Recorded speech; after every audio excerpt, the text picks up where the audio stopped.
കോട്ടയ്ക്കൽ നഗരസഭയിലെ 32-ാം വാർഡിലെ വിമത നീക്കം UDF പരിഹരിച്ചത് അസാധാരണ രീതിയിലൂടെയാണ്. കോൺഗ്രസിന് അനുവദിച്ച 32 വാർഡിൽ മത്സരിക്കാൻ ഒരുങ്ങിയ ലീഗ് വിമതനെ കൈപ്പത്തി ചിഹ്നത്തിൽ മത്സരിപ്പിച്ചാണ് UDF പ്രശ്നം പരിഹരിച്ചത്.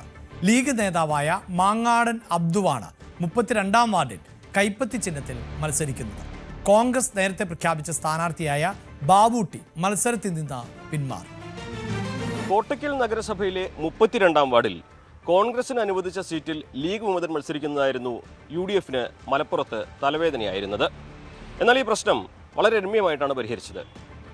32-ാം വാർഡിൽ കോൺഗ്രസിന്റെ സീറ്റിൽ മത്സരിക്കാൻ ഒരുങ്ങിയ ലീഗ് വിമതനായ മാങ്ങാടൻ അബ്ദുവിനെ കൈപ്പത്തി ചിഹ്നത്തിൽ മത്സരിക്കാൻ അനുവദിച്ചുകൊണ്ടാണ് ഈ പ്രശ്നത്തിന് പരിഹാരമായത്.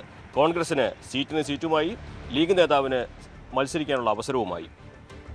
കോൺഗ്രസ് അവിടെ പ്രഖ്യാപിച്ച സ്ഥാനാർത്ഥിയായ മാങ്ങാടൻ ബാവൂട്ടി എന്ന മരക്കാർ മത്സരത്തിൽ നിന്ന് പിന്മാറുകയും ചെയ്തു. അങ്ങനെയാണ് ഈ ഒരു പ്രശ്നത്തിന് പരിഹാരമുണ്ടാക്കിയത്.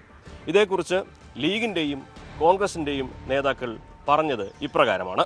UDFിലെ പ്രശ്നം എന്ന് പറഞ്ഞാൽ ഞങ്ങൾ 2 സംഘടനകളാണല്ലോ.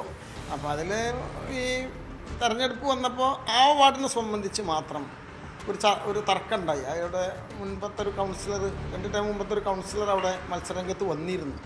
അത് ഞങ്ങളെ സാദിഖ് അലി ശിഹാബ് തങ്ങൾ അദ്ദേഹവും അതുപോലെ തന്നെ ആദരണീയനായ PK കുഞ്ഞാലിക്കുട്ടിയും സാഹിബും AP അനിൽകുമാർ MLA ഒക്കെ ബന്ധപ്പെട്ടിട്ട് ഒരു സൊല്യൂഷൻ ഉണ്ടാക്കി. അത് ഞങ്ങളെല്ലാവരും അംഗീകരിച്ചു.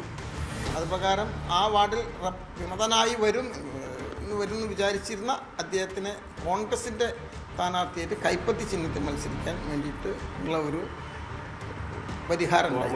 ഓരോ വിഷയങ്ങളും അതിൻ്റെ മെറിറ്റ് നോക്കിയിട്ട് നമ്മൾ ആ പ്രശ്നം പരിഹരിക്കാൻ വേണ്ടിയിട്ടാണ് നമ്മൾ അത്തരത്തിലുള്ള തീരുമാനമെടുത്തുള്ളത്.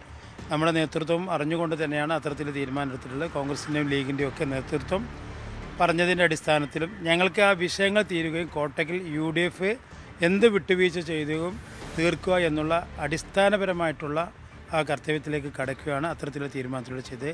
എന്ത് തന്നെയാണെങ്കിലും കോട്ടയ്ക്കലിൽ UDF ശക്തമായ രീതിയിൽ മുന്നോട്ട് പോകുന്നു. അവിടെ നമ്മുടെ മാങ്ങാടൻ അബ്ദു കൈപ്പത്തി ചിഹ്നത്തിൽ മത്സരിക്കും. ഞങ്ങൾക്ക് അതൊരു വിഷയമായിട്ട് തോന്നിയിട്ടില്ല. അവിടുത്തെ ലീഗുകാർക്കാണെങ്കിലും അവിടുത്തെ കോൺഗ്രസ്സുകാർക്കാണെങ്കിലും ഈ വിഷയത്തിൽ ഒറ്റക്കെട്ടാണ്. ഞങ്ങളവിടെ ജയിക്കുക തന്നെ ചെയ്യും. ലീഗിൻ്റെ മെമ്പർഷിപ്പ് നിലനിർത്തിക്കൊണ്ട് തന്നെയാണ് താൻ കൈപ്പത്തി ചിഹ്നത്തിൽ മത്സരിക്കുന്നതെന്ന് മാങ്ങാടൻ അബ്ദുവും പ്രതികരിച്ചു. ദീർഘവീക്ഷണമുള്ള നേതാക്കന്മാരാണ് UDFനകത്ത്. ഉചിതമായ തീരുമാനം, പക്വതയുള്ള തീരുമാനം എടുക്കാൻ UDF നേതാക്കന്മാർക്ക് സാധിച്ചു. അതുതന്നെയാണ് കോട്ടയ്ക്കലിലെ ഏറ്റവും വലിയ വിജയം.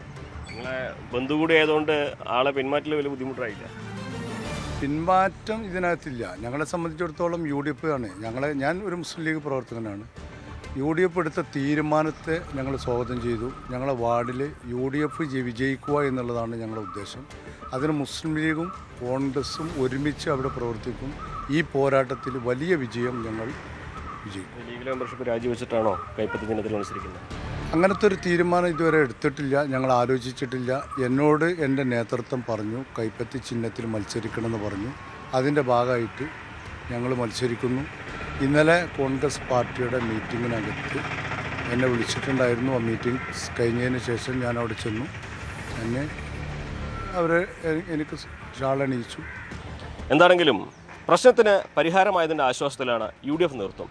പക്ഷേ ലീഗ് മെമ്പർഷിപ്പ് നിലനിർത്തിക്കൊണ്ട് ഒരാളെ കൈപ്പത്തി ചിഹ്നത്തിൽ മത്സരിപ്പിക്കുന്നതിനെതിരെ കോൺഗ്രസിലെ ചിലരെങ്കിലും എതിരഭിപ്രായം പുറത്തു പറഞ്ഞിട്ടുണ്ട്.